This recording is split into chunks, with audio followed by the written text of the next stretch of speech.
We now have a dimensional head. This is one that has the seam down the center.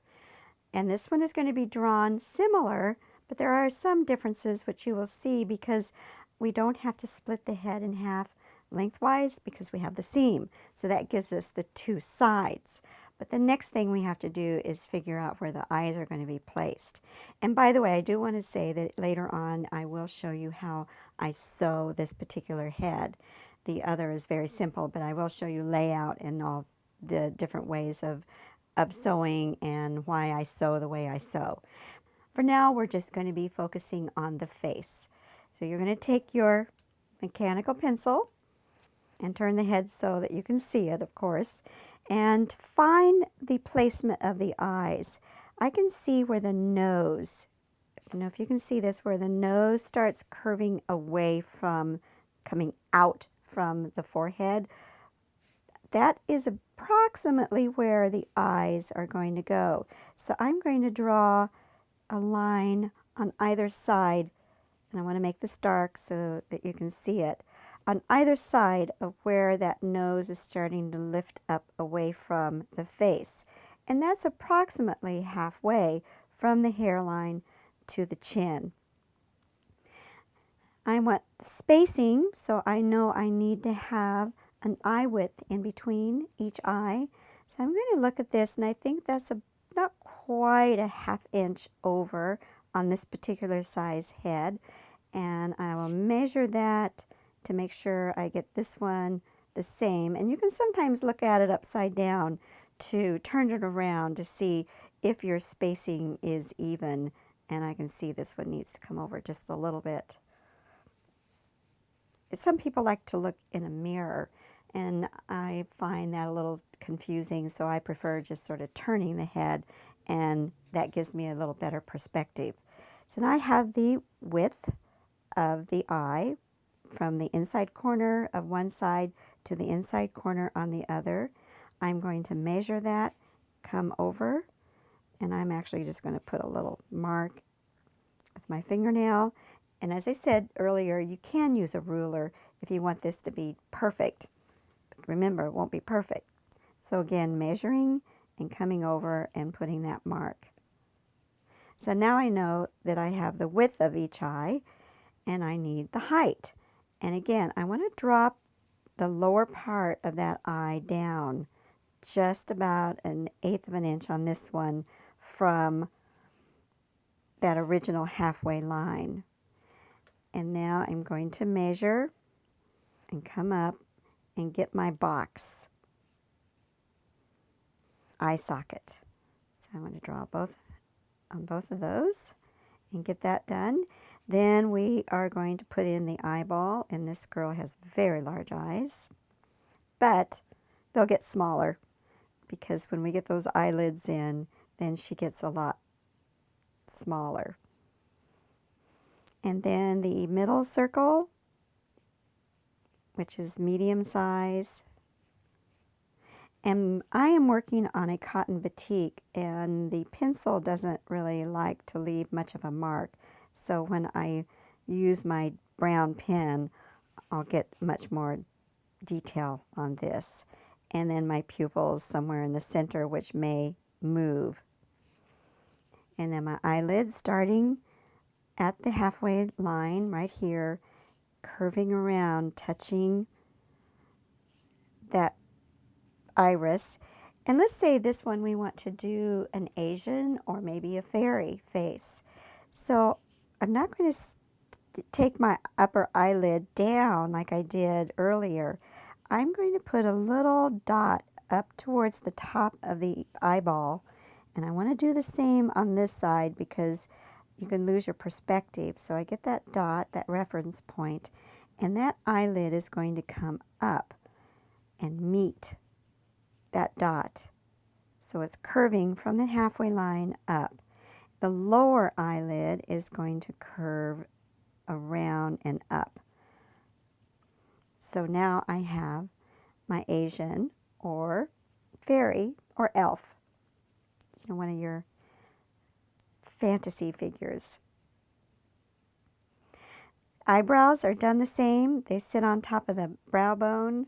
You can put the arch where you want it. And because she's going to be, I think, probably a fairy, I'm going to stop at that arch instead of doing the pupil like we did earlier, because I might do something different for her eyebrows.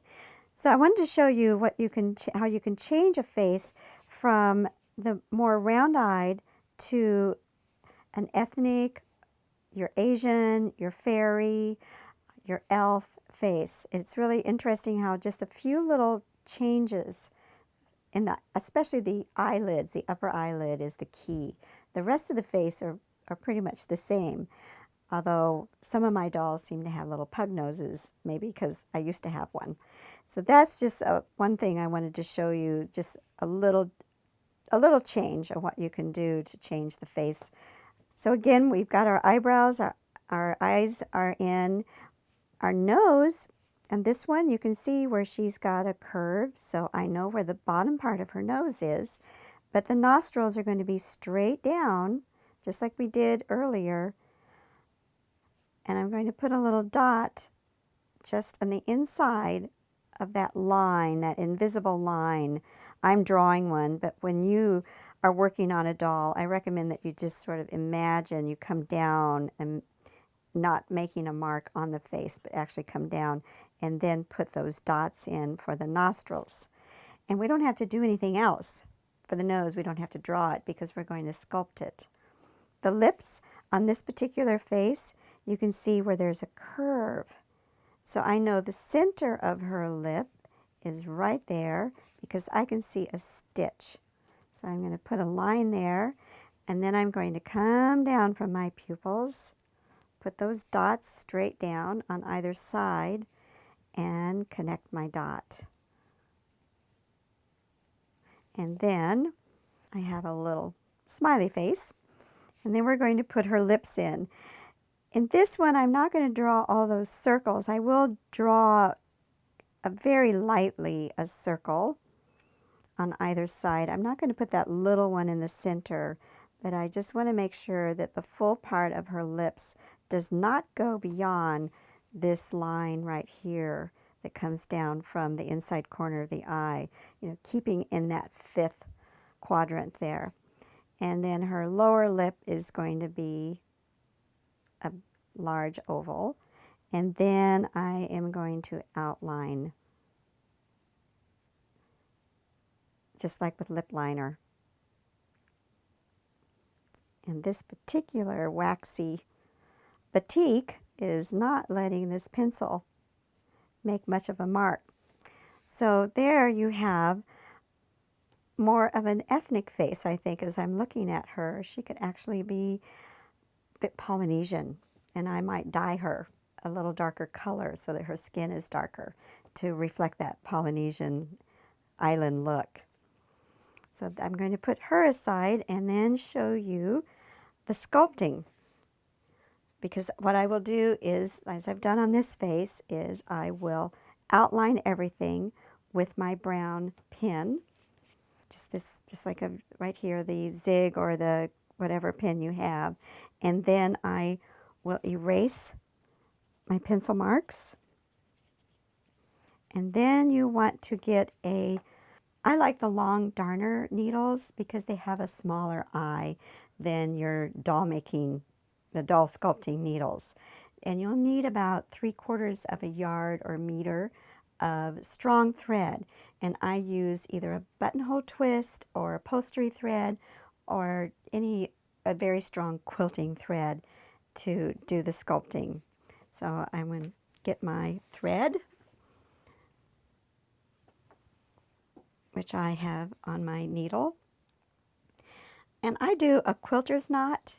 And if you don't know, the quilter's knot is really fun because you have your eye of your needle, and here's the tail. I'm going to grab the tail. So here's the point, and the eye's down here, and the tail's facing the eye. I'm going to wrap the thread around the needle about 3-4 times, grab those wraps, and then pull it down to your tail, and you have a knot. And quilters use this because if they usually wrap it just 2 or 3 times and it's small, and then when they're hand quilting, they can pop it inside the quilt, the fabric, so they don't have a tail they have to deal with later. So I've got my tail, but even though I've got a knot, I've got my knot, even though I have a knot, I want to anchor this because I don't want that knot popping through like quilters like. But on this doll, I don't want the knot popping through and coming out her eye. So I've anchored my stitch back here in the back of the head behind this seam.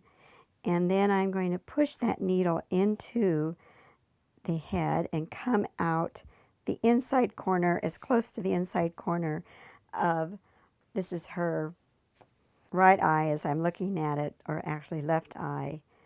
And I grab that needle and pull it all the way through. And now I can see I've lost some of the stuffing in my nose. But that's okay, because what I'm going to do is I'm going to take that needle and push it in to the eye, not too close to where I came out, because I don't want to pop a hole. And so I'm about 3 or 4 threads away from where I came out. I go in. I'm going to dig down with my needle and push a lot of stuffing that is now between the needle and the surface. So I can feel I'm getting stuffing up. And I'm heading down towards the opposite nostril. And then I'm going to pull that through. And I'm going to tug just a little bit, not too much, because I don't want her to get a lot of creases. So I'm just defining that inner eye. So just slightly tug it. Hang onto your thread. I'm going to now take my needle towards the seam, and I'm going to create the flare of the nose, or the flange. I did not put a mark here because I might have sewn it differently, I might have traced it differently, and I like just checking to see. And so what I do to check to see if this is going to give her a good flare, and what I've done is come just in from the inside corner of the eye, halfway between the inside corner of the eye and the nostril on the opposite side. And I will kind of push that needle down to give an impression, and then I will push up in the nostril to see if that's going to give her a nice flare. And if I like that look, then I will push the needle through and pull slightly. And then I'm going to, again, take that needle, angle it down a little bit, but not too close to where I came out, go across and digging down and coming out approximately straight across on the other side of the nose for the flare, and pulling. And then again, coming down. This time I'm going to come up because I came straight across. So just up a little bit and down to the opposite flare, which we haven't done yet. And then we have a little nose. And this one is really a little nose. It's cute. So now I'm going to go into that nostril and come up the inside corner of the eye that we haven't done, the opposite eye. And just check your nose and make sure you like it. But remember, later on when we do the shading and highlighting, that nose is going to be defined even more. So now I'm going to go into the inside corner of the eye. I'm going to come down to the outside corner of her lips, the mouth, straight down from the pupil. On the same side, we did opposites here, digging down, getting stuffing into the nose, and we have several threads underneath that stuffing now, which will keep it in the nose, so she's not going to lose her nose again. And now we're going to give her a smile. So from the inside corner of her eye, I came back in, came out the outside corner of her mouth, and then I'm going to go back in the lip and making sure, again, I'm not too close, and come out the outside corner of the eye on the same side, and then pull. So now she's smirking at you. And next, I'm going to do the other side of the lips, but I don't want to go from here to here because you can give her a little lopsided look. So what I do, I go in here, I come over to the inside corner of the eye on the opposite side. I've already sculpted that part, but that's okay because I need this to be even. So to give her an even face, I want to go from here to here. And now I'm going to repeat that motion, that stitch, going to the outside corner of her lip. So now I'm going to pull this through. And by the way, if you want the steps to this, like the 1, 2, 3, 4, 5, they are in my books and in my patterns. And then I also have one on my blog. So now I'm finishing that up, going back to the outside corner of her eye. And now she's smiling on both sides. So I'm finished. So I will go back in and come out the back of the head. And I'm going to do a colonial knot. And a colonial knot is, I want to get rid of that tail. I've got a loop. I don't pull the thread all the way through. I've got this loop in my thread. I push the needle through the loop and then underneath the working thread and pull, and you've got a knot that is not going to come undone. And then you anchor it by just going in and out. And you have a beautiful face, all sculpted and ready to be colored. And this time we're going to color them with Shiva Paintstiks. And I think you're really going to enjoy working with these because it gives such a beautiful effect.